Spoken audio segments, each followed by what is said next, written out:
اعوذ باللہ من الشیطان اللعین الرجیم بسم اللہ الرحمن الرحیم السلام علیکم یا علی مدد۔ مومنین و مومنات کی خدمت میں خصوصی طور پر زمانے کے امام اجل اللہ تعالی فرجہ شریف کی بارگاہ میں شہادت امام علی نقی علیہ السلام جد امام زمانہ کی شہادت کی بے پناہ تعزیت پیش کرتے ہیں۔ آج مومنین کی خدمت میں امام علی نقی علیہ السلام کی شہادت کی مناسبت سے امام کا بے انتہا مجرب ترین فریادی استغاثے والا عمل و وظیفہ لے کر آئے ہیں۔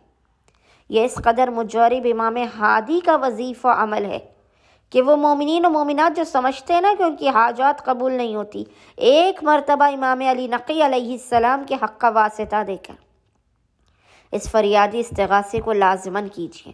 خصوصی طور پر مومنین نے 3 رجب کی شب اور دن میں اس وظیفے عمل کو کرنا ہے، کیونکہ یہ امام کی شہادت کا دن ہے، 3 رجب کا دن۔ آپ چاہیں تو اس کی شب میں اس عمل کو کریں یا چاہیں تو 3 رجب کے پورے دن میں جب بھی آپ کو فرصت کے لمحات ملے آپ اس فریادی استغاثے کے عمل کو کیجیے۔ خداوند متعال حق امام علی نقی علیہ السلام کے صدقے میں آپ کے مقام سے ہٹنے سے پہلے اس فریادی استغاثے کے مکمل ہونے سے پہلے آپ کے ناممکن کاموں کو ممکن بنا دے گا، آپ کی حاجات کو آپ کو عطا کیا جائے گا۔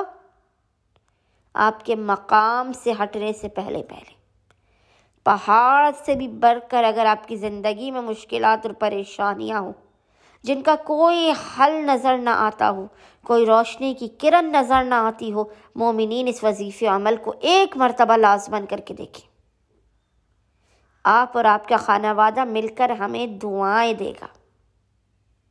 مومنین امام کی شب شہادت اور شہادت والے دن کے علاوہ بھی جب بھی شدید پریشان حال ہو، کوئی راستہ نظر نہ آ رہا ہو، کوئی روشنی کی کرن نہ نظر آ رہی ہو، آپ اس وظیفے عمل کو کیجیے۔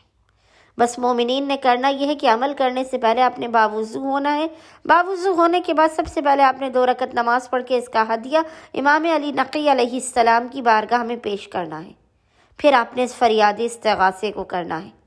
استغاثہ کرنے سے پہلے آپ نے قبلہ رخ ہو کر بیٹھ جانا ہے اور آپ نے دعائے توسل کو پڑھنا شروع کرنا ہے۔ یاد رکھیے گا، دعائے توسل کو پڑھنا شروع کرنا ہے، اور جب آپ دعائے توسل میں اس مقام پر آئیں، یا ابوالحسن، وہ مقام جو ذکر آپ کو انشاءاللہ تعالی اسکرین پر لکھا ہوا نظر آ رہا ہے، جب آپ اس مقام پر آئیں، یا ابوالحسن یا علی ابن محمد ایھا الحادی النقی یا ابن رسول اللہ، جب آپ اس مقام پر آئیں تو آپ نے 40 مرتبہ 40 ٹائم سے ذکر کو پڑھنا ہے، اور پھر پیشانی کو سجدگاہ پر رکھ کر خداوند متعال کو حق امام ہادی علیہ السلام کا واسطہ دے کر اپنی حاجات کو طلب کرنا ہے۔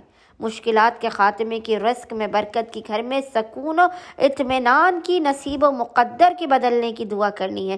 پھر آپ نے اپنی دعائے توسل کو آخر تک کنٹینیو کرنا ہے، اور جب دعائے توسل مکمل ہو جائے اس کے بعد پھر ہاتھوں کو بلند کر کے خداوند متعال کو حق امام ہادی کا واسطہ دے کر اپنی حاجات کو طلب کرنا ہے۔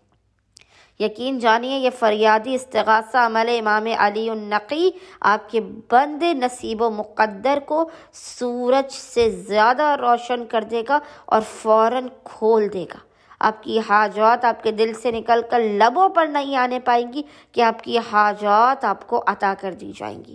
امید کرتے ہیں کہ اکثریت مومنین امام ہادی امام علی النقی علیہ السلام کے اس مجرب ترین وظیفے عمل کو لازماً کریں گے، اور ہمیں اور ہمارے خانے وادے کو اپنی خصوصی دعاؤں میں نام لے کر یاد رکھیں گے۔ اللہم صلی علی محمد و آل محمد و عجل فرجہم اجمعین۔